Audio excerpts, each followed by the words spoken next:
জন্ম নিয়া শিশু নবী না দেখে গেলেন বাবার মুখ।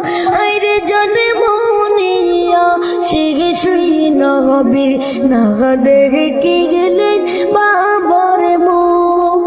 এতিম হয়ে দয়াল নবী আসলেন বাইরে দুনিয়া।